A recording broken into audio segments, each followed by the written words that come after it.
viewers, welcome to Madam Cooks a Lot. நம்ம சேனலை நீங்கள் இன்னும் சப்ஸ்கிரைப் பண்ணலைன்னா சப்ஸ்கிரைப் பண்ணிக்கோங்க.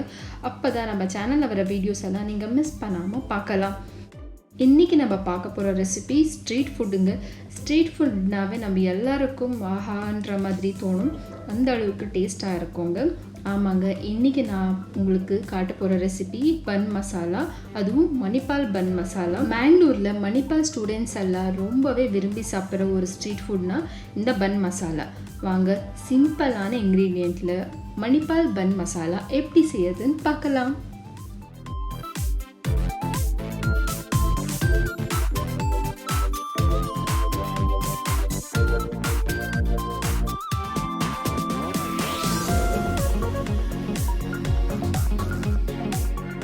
அரை கப் வெங்காயம் அப்புறம் தக்காளி பொடியாக நறுக்கி எடுத்துக்கோங்க. வெங்காயம் தக்காளி ரெண்டுமே ஈக்குவல் ப்ரொபோர்ஷனில் எடுத்துக்கலாங்க.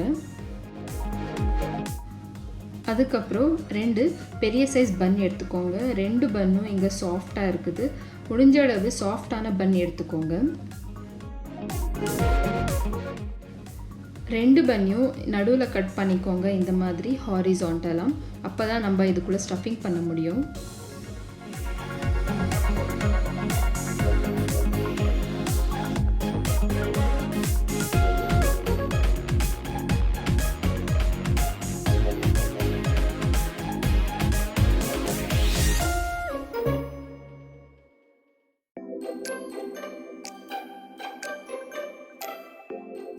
ஒரு பேனில் வெண்ணெய் சேர்த்துக்கோங்க.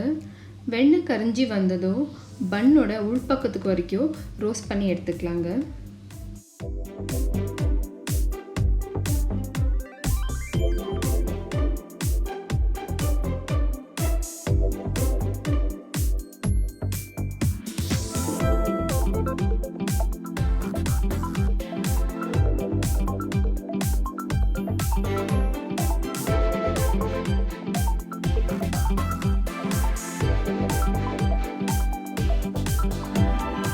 ரொம்ப டோஸ்ட் பண்ண வேண்டாங்க, பாருங்கள், ஓரளவுக்கு டோஸ்ட் பண்ணால் போதும். அடுத்து புர்ஜி ரெடி பண்ணிக்கலாம். அதுக்கு இதே பேனில் இன்னும் கொஞ்சம் பட்டர் சேர்த்துக்கோங்க.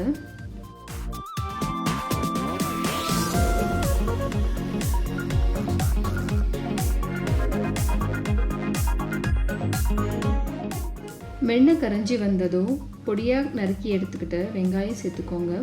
வெங்காயம் ஓரளவுக்கு வதங்கினா போதுங்க.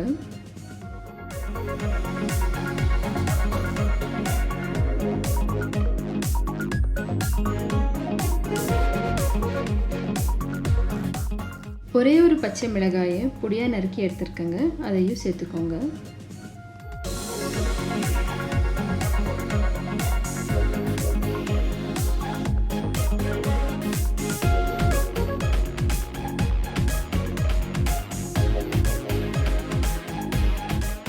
வெங்காயம் டிரான்ஸ்லூசண்ட்டாக வதங்கினதும் பொடியாக கட் பண்ணி எடுத்துக்கிட்ட தக்காளி சேர்த்துக்கலாம். கொஞ்சமாக உப்பை சேர்த்துக்கோங்க, அப்போ தான் தக்காளி சீக்கிரமாக வதங்கி வரும். அப்புறம் கொஞ்சமாக மஞ்சள் சேர்த்துக்கோங்க.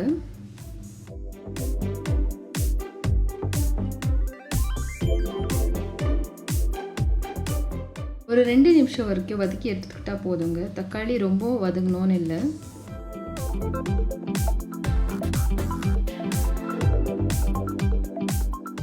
தக்காளி இந்த ஸ்டேஜுக்கு வந்ததும் 4 முட்டையை உடைச்சிக்கலாங்க. 2 பன்னுக்கு 4 முட்டை கரெக்டாக இருக்கும். இப்போது முட்டைக்கு தேவையான அளவு உப்பு, அப்புறம் அரை டீஸ்பூன் அளவு மிளகாய் தூளை சேர்த்து கலந்து எடுத்துக்கோங்க. மீடியம் ஃப்ளேம்லேயே இருக்கட்டும் உங்கள் ஸ்டவ்வு. முட்டையை சாஃப்டாக குக் பண்ணி எடுத்துக்கலாங்க.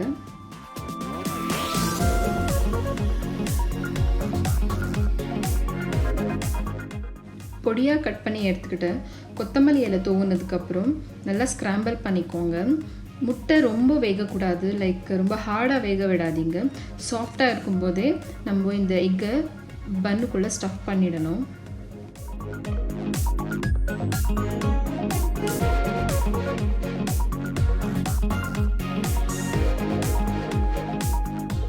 இப்போது டோஸ்ட் பண்ண பன்னை இது மேலே வச்சு இந்த பன்னுக்குள்ளே ரெடி பண்ண முட்டையை ஸ்டஃப் பண்ண போகிறோங்க.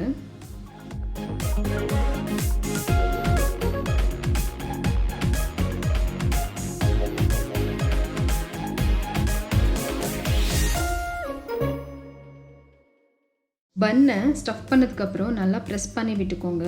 2 நிமிஷம் வரைக்கும் 2 பக்கமும் திருப்பி போட்டு பன்னை குக் பண்ணிக்கலாம்.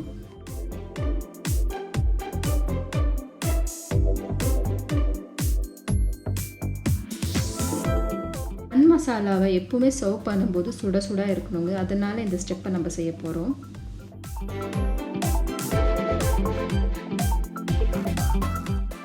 அவ்வளோதாங்க. இப்போ சுட சுட மணிப்பால் பன் மசாலா சர்வ் பண்ண ரெடியாக இருக்குது. வேணும்னா நீங்கள் இந்த பன் மசாலா மேலே கொஞ்சமாக வெங்காயம் அப்புறம் கொத்தமல்லி இலையில் கார்னிஷ் பண்ணலாங்க.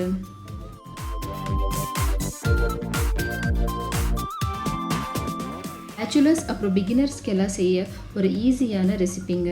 அப்புறம் குழந்தைங்களுக்கு ஈவினிங் ஸ்நாக்காக கூட நீங்கள் இதை செஞ்சு கொடுக்கலாம். கண்டிப்பாக இந்த ரெசிபியை ட்ரை பண்ணி பாருங்கள். இன்றைக்கி நம்ம சேனலில் பார்க்க போகிற டிப், வீட்டில் உங்களுக்கு எறும்பு தொல்லை இருந்ததுன்னா கவலையே படாதீங்க. டிஷ்வாஷ் பார் இருக்கு இல்லைங்களா, அந்த லிக்விட் பாரை கொஞ்சமாக தண்ணியில் டைல்யூட் பண்ணிவிட்டு எறும்பு இருக்கிற இடத்துல அப்பப்போ ஸ்ப்ரே பண்ணிக்கிட்டே இருந்தால் எறும்பு சுத்தமாக மாயம் ஆகிடுங்க.